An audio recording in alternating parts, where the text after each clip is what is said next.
Hola, ¿qué tal? Espero esté muy bien. Muchas gracias por acompañarme. Le doy la bienvenida a este último estudio, la lección de escuela sabática para este año.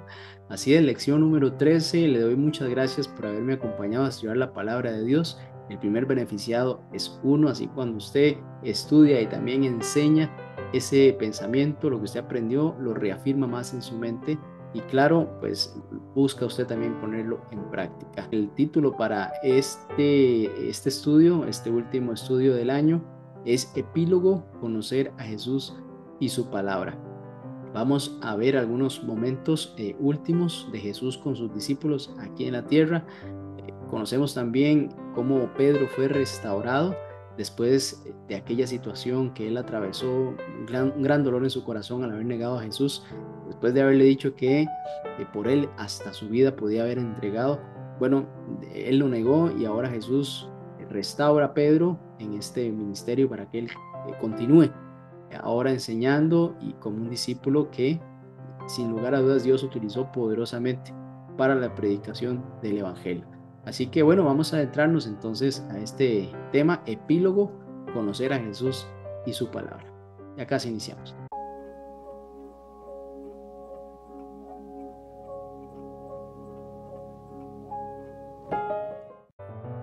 Bien, gracias por acompañarme. Iniciemos con una oración. Padre Santo, muchas gracias por darnos otra oportunidad de estudiar tu palabra. Has sido fiel, Señor. Ya este año casi termina. Hemos visto cómo tus promesas se cumplen en nosotros. Queremos tener fe en el porvenir. Queremos, Señor, buscarte en tu palabra, conocer más a Cristo. Que tu Santo Espíritu nos ayude a discernir en esta oportunidad también lo que tienes para nosotros. Límpianos de todo malo, Señor. Te lo pedimos en el nombre de Jesús. Amén. Muy bien, vamos a ver el texto para memorizar. Como no, el texto lo vamos a encontrar en Juan capítulo 5 versículo 39. Es un versículo conocido. Ustedes escudriñan las escrituras porque piensan que en ellas tienen la vida eterna. Ellas testifican de mí. Son palabras de Jesús al mencionar que, pues sí, al estudiar las escrituras ahí van a encontrar la vida eterna. Les menciona Jesús, pero realmente el que van a encontrar es a Él, a Cristo, pues Él es el medio para obtener esa vida eterna. Bien, vemos cómo Jesús durante su ministerio les enseñaba a los discípulos sobre el porvenir, qué iba a suceder tanto en Jesús como también en ellos. Esto para que cuando Él no estuviera, estuvieran preparados en todas esas tareas y retos, problemas que iban a enfrentar siendo ahora los discípulos de Cristo. Cristo ya no iba a estar. Eso realmente iba a impactar la vida de los discípulos porque ellos siempre seguían a su maestro, pero ahora el maestro no iba a estar. Entonces ellos pues realmente nunca estaban preparados hasta que llegó el momento en el que Cristo pues resucitó. Ellos entendieron mejor las profecías, entendieron muchas cosas que Jesús les había enseñado, pero también ellos tenían que trabajar ahora en cada uno de ellos, en su persona, para poder enfrentar todos los retos que ahora, pues al no estar Cristo, ellos iban a tener que realizar. Cristo les había dicho que el Espíritu Santo les iba a acompañar, que ese consolador iba a venir mientras pues él estuviera con el Padre y volviese por segunda vez. El Espíritu Santo iba a cumplir una gran misión, ahora iba a tener más protagonismo el Espíritu Santo. Y así pues, en estos 3 años que estuvo Jesús con los discípulos, ellos pues debieron aprender bastantes cosas, sin embargo, esa humanidad les impedía muchas veces entender o poner en práctica lo que Jesús les había enseñado o pues la lección dice que ellos posiblemente no hayan prestado atención a eso. Bueno, hoy nosotros también podemos correr ese peligro, el peligro de oír o leer la palabra de Dios, pero no prestar atención a ella, sin escucharla, o no prestarla esa atención con un espíritu dispuesto, con un corazón humilde, sino por el contrario, poniendo todo en tela de dudas, no estaríamos yendo con el espíritu correcto.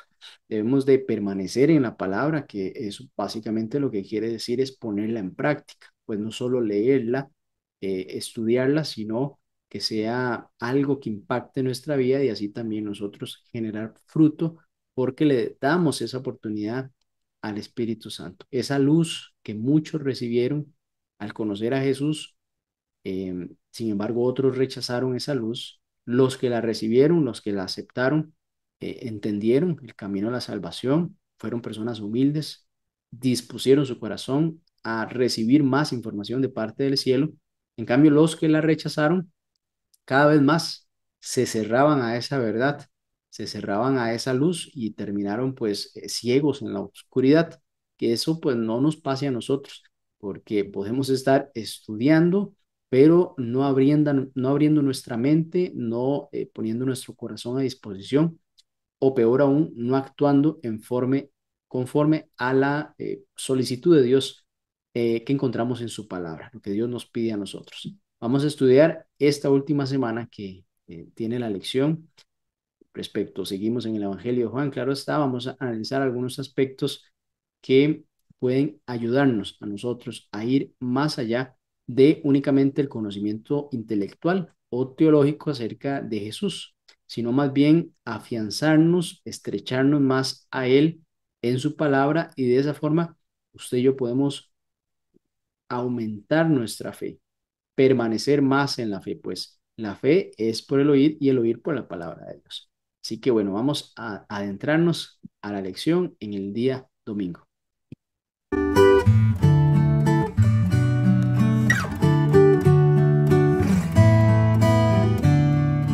En el capítulo 20 del libro de Juan, ahí revela realmente el propósito del libro.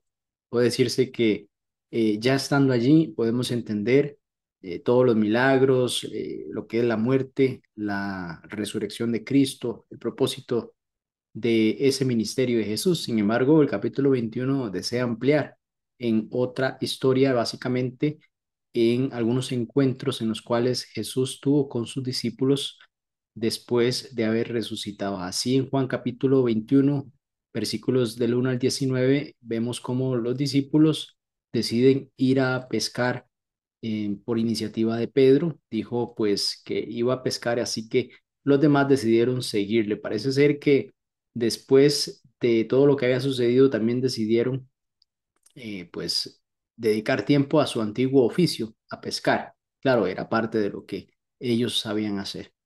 Cuando iba amaneciendo, se presentó Jesús en la playa, pero ellos no le habían reconocido, no sabían que era Jesús. Así que intercambiaron algunas palabras. Jesús les dijo que si tenían algo de comer, esto en el versículo 5 del capítulo 21, y ellos respondieron que no. Él entonces se les dijo que echaran la red a la derecha de la barca y entonces así iban a hallar peces. Así lo hicieron y no la podían sacar por esa gran cantidad de peces que había atrapado esa red. Aquí pues el discípulo al que Jesús amaba le dijo a Pedro que era el Señor quien estaba allí. Simón Pedro, es el Señor quien está allí. Así que Pedro cuando escuchó esto se ciñó la ropa y se echó al mar. Quería ir a donde estaba Jesús. Y los otros discípulos pues vinieron con la barca arrastrando esa red de peces. Distaban de tierra sino como 200 codos. Cuando ellos descendieron habían brasas puestas, es decir, como una fogata y un pez encima de ellas y también había pan. Jesús les dijo, traed los peces que acabáis de pescar. En el versículo 11 dice, subió Simón Pedro y sacó la red a tierra, llena de grandes peces, 153 peces, y aun siendo tantos, la red no se rompió. Jesús les dijo entonces, venid y comed, y ninguno de los discípulos se atrevía a preguntarle, ¿tú quién eres? Sabiendo que era el Señor. Vea qué sorpresa más grande tienen los discípulos al haberse encontrado con Jesús en pues, en esta hora de amaneciendo, ¿no? Vino pues Jesús y tomó el pan y les dio, y asimismo del pescado. Esta era la tercera vez que Jesús se manifestaba a sus discípulos después de haber resucitado a los muertos. Bueno, aquí vemos uno de esos tres encuentros. Después de que Jesús resucitó, aquí se encontró con los discípulos que habían decidido ir a pescar y pues Jesús les demuestra nuevamente ese poder que tiene él al otorgarles pues esa posibilidad de pescar cuando no estaban pescando absolutamente nada, solo por decir que echasen la red a un lado, al lado derecho de la barca. Después de que esto sucedió, dice que cuando ya ellos habían comido, hubo una interacción con Simón Pedro. Jesús conversó directamente con Pedro y le dice Jesús unas preguntas. ¿Me amas más que estos, Pedro? Le respondió, sí, Señor, tú sabes que yo te amo. Entonces Jesús le dice, apacienta mis corderos. Le volvió a decir Jesús, Simón, hijo de Jonás, ¿me amas? Pedro entonces respondió, sí, Señor, tú sabes que te amo. Le dijo, pastorea mis ovejas. Y por tercera vez, entonces Pedro se sintió triste. Dice, Pedro se entristeció de que le dijese la tercera vez esa pregunta. ¿Me amas? Y él respondió, Señor, tú lo sabes todo. Tú sabes que te amo. Jesús le dijo, apacienta mis ovejas. De cierto te digo, cuando eras más joven te ceñías e ibas donde querías, mas cuando ya seas viejo, extenderás tus manos y te ceñirá otro y te llevará donde no quieras. Esto daba a entender con qué muerte había de glorificar Pedro a Dios. Bien, aquí vemos un Pedro que viene después de una desilusión o de un fracaso pues, bastante importante en su vida, como después de haberle asegurado a Jesús allá en la última cena con los discípulos, él había asegurado a Jesús que si tenía que morir por él, pues él estaba dispuesto a hacerlo. Jesús le profetizó que antes de que el gallo cantase tres veces, él le iba a negar. Y eso sucedió. Así pues, Pedro, después de haber negado a Jesús, después de haberse alejado y haber llorado amargamente, pues en este espacio de tiempo Jesús está restaurando a Pedro. Le está devolviendo o le está otorgando un ministerio que él tiene que hacer a pesar de ese error o de ese momento tan oscuro en la vida de Pedro. Esto es muy importante. Si Jesús hubiese rechazado a Pedro por ese fracaso que él tuvo, pues no conoceríamos al Pedro después de ese fracaso. No conoceríamos las cartas del apóstol Pedro o las historias en el libro de Hechos. Pero vemos cómo Jesús restauró a este hombre después de prácticamente haberlo traicionado, haberse ido, haberlo negado, eh, no haber cumplido con lo que le dijo a él que iba a hacer. Vemos aquí cómo Jesús tiene misericordia de Pedro y así también tiene misericordia de usted y de mí. ¿Cuántas veces nosotros no nos hemos equivocado? ¿Cuántas veces no le hemos dicho al Señor que íbamos a hacer tal cosa y no la hicimos? Un comportamiento, algo que sabíamos que nos estaba haciendo mal, que nos alejaba de Dios, que no estaba bien y continuamos haciendo.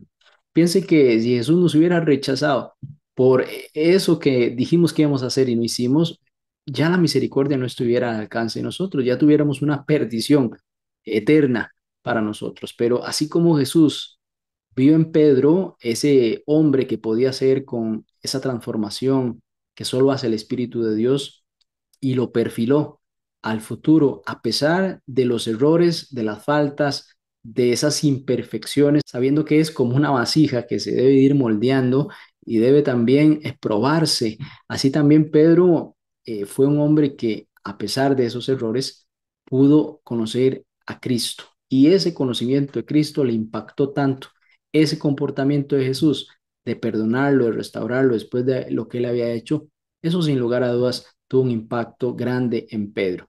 Podemos tener también esa certeza de que Jesús resucitó al ver un Pedro restaurado, porque si Jesús no hubiera resucitado, pues Pedro no hubiera hecho más en su vida, hubiera quedado con esa amarga experiencia. Pero al haber Jesús restaurado a Pedro y darle ese ministerio ahora de predicar el Evangelio, vemos un Pedro en el libro de los Hechos, vemos un Pedro escribiendo cartas, ese Pedro era el que Jesús estaba perfilando en medio de la situación de errores que él estaba cometiendo. Por eso cuando usted y yo fallamos, pues no debemos de quedarnos así, pero sí debemos de entender que en Dios tenemos una segunda oportunidad siempre. Él siempre desea que a pesar de nuestros errores, a pesar de nuestro mal comportamiento o de esas promesas que no hemos cumplido, podemos tener esa oportunidad. Mientras hay vida y esperanza, mientras la puerta de la gracia esté abierta, nosotros podemos acceder al trono de la gracia donde vamos a obtener oportuno socorro. Vemos aquí como Pedro obtuvo oportuno socorro porque ahí estaba Cristo, porque él fue a donde Cristo, porque a pesar de ese error que había cometido, él decidió bajarse de esa barca e ir al encuentro con Jesús. Eso es lo que Jesús quiere que nosotros también hagamos, que no huyamos, sino más bien ir a un encuentro con Él.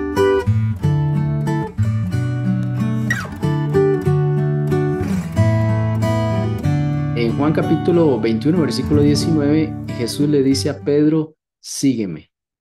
Cuando Jesús le pronuncia estas palabras, Pedro ve hacia atrás y ve a Juan. Y entonces le pregunta a Jesús, ¿y qué va a pasar con Juan? Posiblemente la pregunta iba relacionada a cómo iba a morir Juan.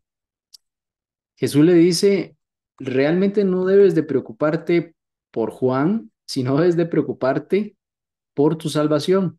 Debes de preocuparte por tu ministerio, si estás preparado para afrontar lo que viene. Jesús le da la clave, sígueme. Eso es lo que nosotros debemos de hacer hoy, seguir a Jesús, porque podemos poner la mirada en Juan o podemos poner la mirada en José, en María, en alguien más, pero no poner la mirada en Jesús definitivamente es un error. Y aquí Pedro, quizá por curiosidad, le está preguntando cómo va a morir Juan. Bueno, en realidad no debiera de preocuparte de eso, Pedro. Es importante que pongas tu mirada en mí, sígueme, ahí está la clave, y que pues tu vista no se distraiga en otras cosas, que pues a lo largo puede hacer más bien que pierdas tu mirada en mí y no puedas cumplir esta misión tan importante que yo te estoy dando. Algunos pensaban que Juan no iba a morir porque Jesús dijo, si quiero que él quede hasta que yo venga, quede a ti. Jesús no estaba diciendo que Juan no iba a morir hasta que él viniera, sino que si él quisiera que así fuese, pues, ¿cuál sería el problema? Mucho de nuestros fracasos es cuando nos desilusionamos de las personas que pueden ser líderes espirituales, pueden ser personas importantes en la iglesia, pero son como usted y como yo, podemos fallar en cualquier momento. Mire que el que esté firme, que no falle, dice el apóstol Pablo. Por eso tenemos que poner nuestra vista, nuestra mirada en el autor y consumador de nuestra fe, que es Jesús. Debemos de apoyarnos entre los hermanos y preocuparnos por las cosas que nos pasan, soportarnos unos a otros, ayudarnos. Sin embargo, nuestra mirada tiene que estar firme en Jesús. Cada vez que yo pongo la mirada en alguien más que no es Cristo en ámbito espiritual, voy a fracasar en algún momento. Esa persona me va a desilusionar y hasta herirme. En cambio, Jesús es fiel. Jesús no va a fallar. Él cumple sus promesas. Es el mismo ayer, hoy y por siempre. Así que es importante que cuando usted y yo vamos a la iglesia, lleguemos con nuestro corazón dispuesto a adorar a Jesús, a adorar a Dios, a buscar en su palabra esperanza, no en pues hablar mal de otra persona o pues esperar que otra persona hiciera algo conmigo, porque si no lo hizo, ya yo voy a desilusionarme ese día. Tengo que ir más bien con un corazón dispuesto a servir, a adorar a Dios, por supuesto, pero siempre la mirada puesta en Cristo. Esta es la enseñanza que Jesús le quiso dar a Pedro en ese momento. Sígueme y pon tu mirada en mí para que puedas tener éxito en esta misión tan importante que sigue, como es, pues, dar testimonio de todo lo que te he enseñado. Y en algún momento aquí se lo estaba diciendo Jesús, tu vida vas a dar por el mensaje del Evangelio.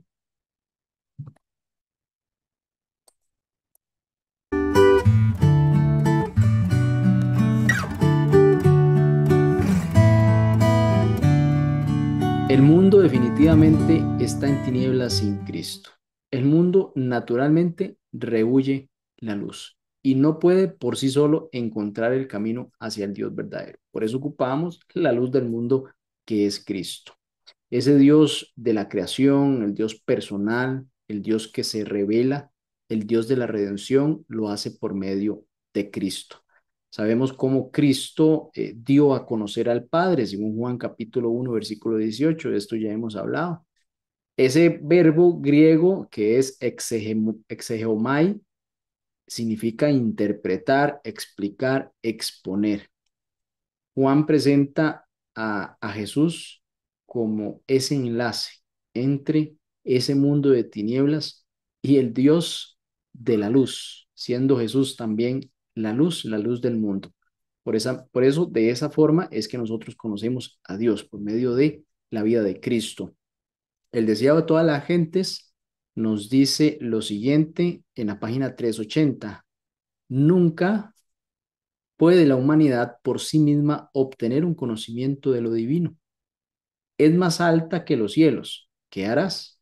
Es más profunda que el Seol. ¿Cómo la conocerás? Únicamente el espíritu de adopción puede revelarnos las cosas profundas de Dios, las que ojo no vio ni oído oyó y que jamás entraron en el pensamiento humano. Pero a nosotros no las ha revelado Dios por medio de su espíritu. Note qué declaración más importante en el deseo de todas las gentes. Cómo nosotros accedemos a ese conocimiento espiritual, al conocimiento que es sabiduría de Dios, que es conocer la persona de Cristo. Cuando nos adentramos al estudio de la palabra, el Espíritu Santo nos muestra y nos prepara la mente para aquello que ojo no ha visto, ni oído ha escuchado, son lo que está preparado para los que aman la venida de Cristo, para los que desean ver a Cristo manifestarse por segunda vez, ahora como Rey de Reyes y Señor de Señores. En Juan capítulo 8, versículo 42 al 44, Jesús revela a algunas personas por qué no le conocen a Él. Y Él dice, si Dios fuera su Padre, ustedes me amarían, porque yo he venido de Dios y aquí me tienen. No he venido por mi propia cuenta, sino que Él me envió. ¿Por qué no entienden mi modo de hablar? Porque no pueden aceptar mi palabra. Ustedes son de su padre el diablo, cuyos deseos quieren cumplir. Desde el principio este ha sido un asesino y no se mantiene en la verdad, porque no hay verdad en él. Cuando miente, expresa su propia naturaleza, porque es un mentiroso. Él es el padre de la mentira. Estos hombres querían asesinar a Jesús. Por eso Él les dice que son hijos de su padre, el diablo, que es un asesino desde el principio y no se mantiene en la verdad. Si algo caracteriza a Dios, es la verdad. Si algo caracteriza al diablo, es la mentira, porque Él siempre busca falsear la verdad con pues mentiras, sean descaradas, pero también bastante sutiles. Así que vemos esta declaración muy importante que Jesús le da a unas personas que pues no quieren creer en Él. Y lejos de decirles que su Padre es Dios, más bien les dice, tengan mucho cuidado porque su Padre es el diablo. Y así dice la lección, los que no están en la verdad hablan desde sus propios recursos. Por decirlo así, ellos ven el significado de un texto solo desde una perspectiva humana. Nosotros tenemos que estudiar la Biblia como un libro especial, con un mensaje especial, no como un libro de filosofía o de historia, sino como un libro que tiene un impacto para nuestra mente y nuestro corazón. Así por el contrario, entonces nosotros debemos aceptar que Cristo es la luz del mundo y seguir en nuestra interpretación de su palabra. Por el contrario, el diablo habla de lo que él mismo es. Si no tenemos cuidado y no nos rendimos en fe y obediencia a Dios, corremos entonces el peligro de hacer lo mismo. Leer el texto basándose únicamente en nuestros propios deseos, anhelos y perspectivas, un error mucho más factible de lo que creemos. Es decir, cuando nosotros leemos la palabra de Dios, debemos de ir a buscar qué quiere Dios para mí, no qué quiero yo de Dios, qué quiere Dios para mí, qué quiere Dios de mí, cómo puedo yo conocer al Dios Todopoderoso, en lo cual puedo obtener bendición, claro está. Pero ¿qué quiere Dios de mí? Bueno, dame, hijo mío, tu corazón, dice la palabra, ¿no es cierto? Eso implica también obedecer, eso implica tener voluntad para que las cosas que Dios quiere que nosotros hagamos, pues cumplamos con ellas.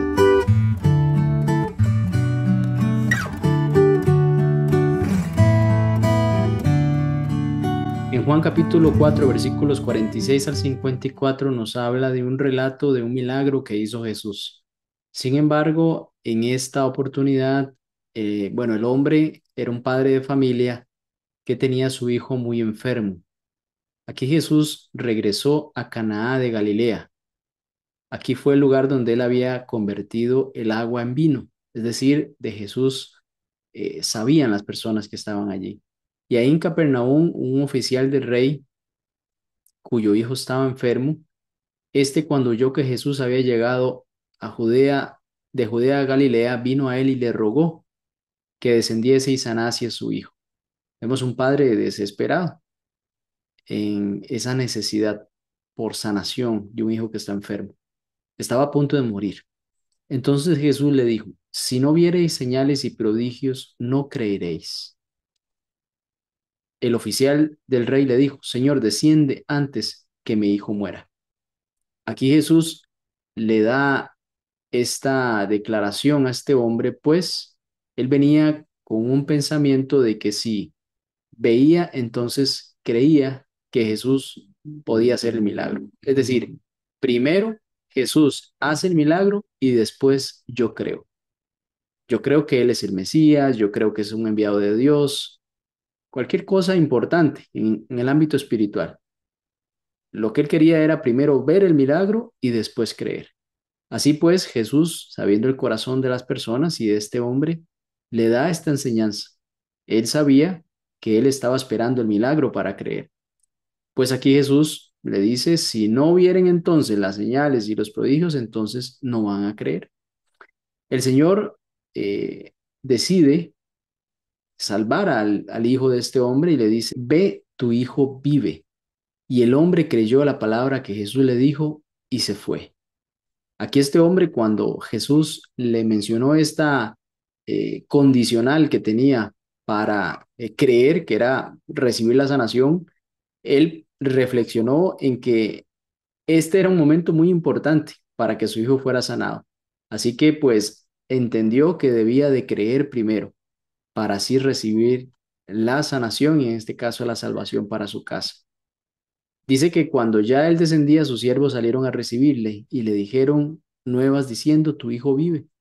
Entonces él pregunta que a qué hora empezó el hijo a mejorarse. Y pues respondieron a las 7, él dejó la fiebre. El padre entonces entendió que aquella era la hora en que Jesús le había dicho, tu hijo vive, y después creyó él y toda su casa. Esta segunda señal hizo Jesús cuando fue de Judea a Galilea.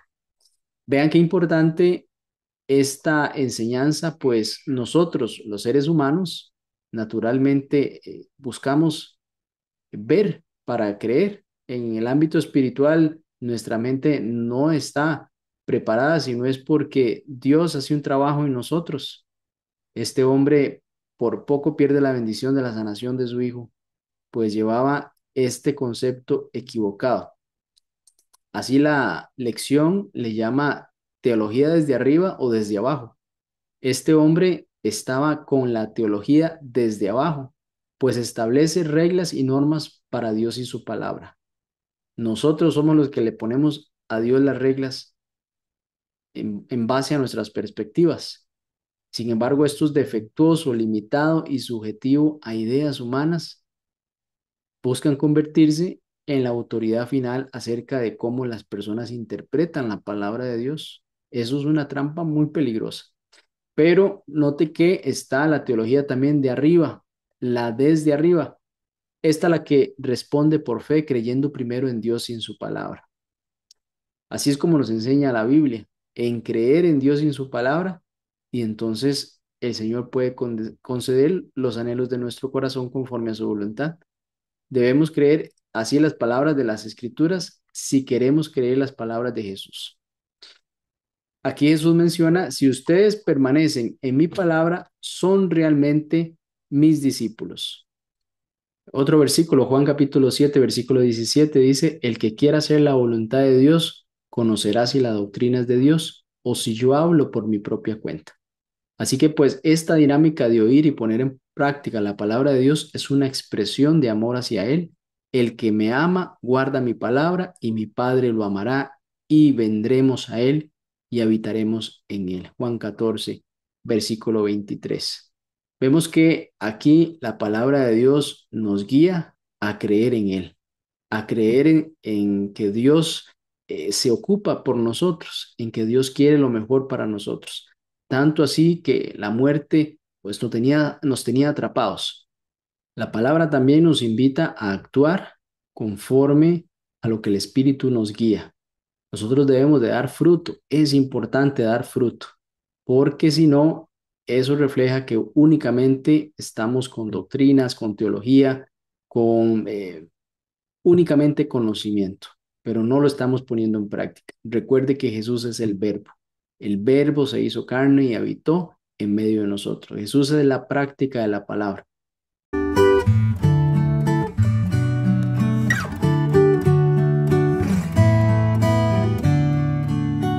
El último día de esta lección y también del año dice permanecer en Jesús.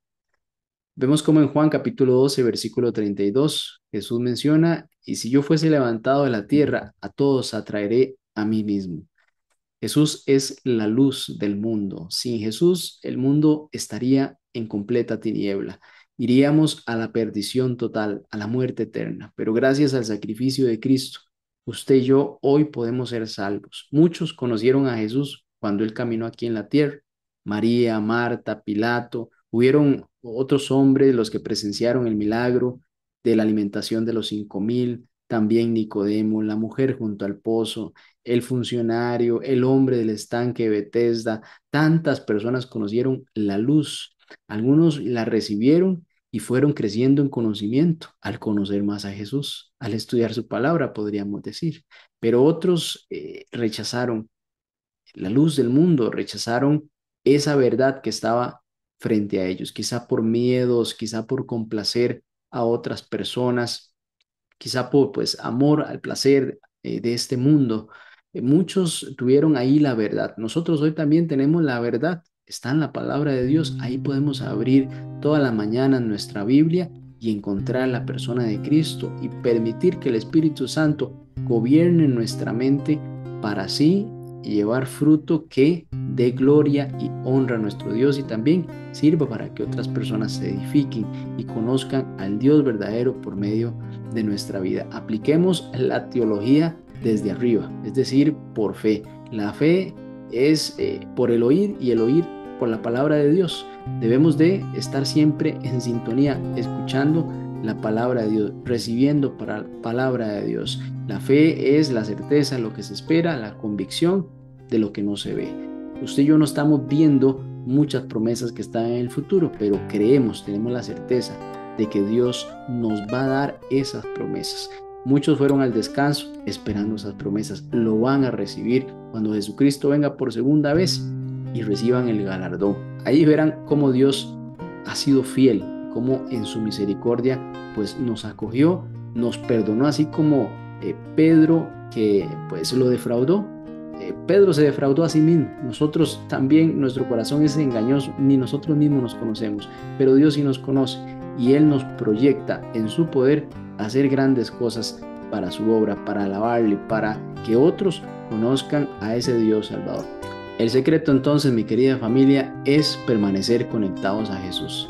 Jesús es el verbo, es la palabra de Dios, es el pan de vida, la luz del mundo, la puerta de las ovejas, el buen pastor, la resurrección y la vida, es el camino, la verdad y la vida verdadera. Permanezcamos en Cristo. Si permanecemos en Cristo, hay victoria segura. Muy bien, vamos a orar para finalizar. Señor, muchas gracias por escucharnos, gracias por acompañarnos, por enseñarnos, por guiarnos, por perdonarnos, por restaurarnos, por darnos un camino en el cual podemos ir a la segura hacia el cielo que es Cristo. Gracias, Señor, porque durante todo este año nos has enseñado tu palabra, has puesto en nuestro corazón el deseo de estudiarla y también, por supuesto, el deseo de ponerla en práctica, llevar fruto, así como Jesús nos enseñó. En su nombre lo pedimos. Amén. Muy bien, muchas gracias por acompañarme durante todo este año. Para mí ha sido un placer y pues he aprendido mucho estudiando la palabra con ustedes. Muchas gracias. Hasta pronto.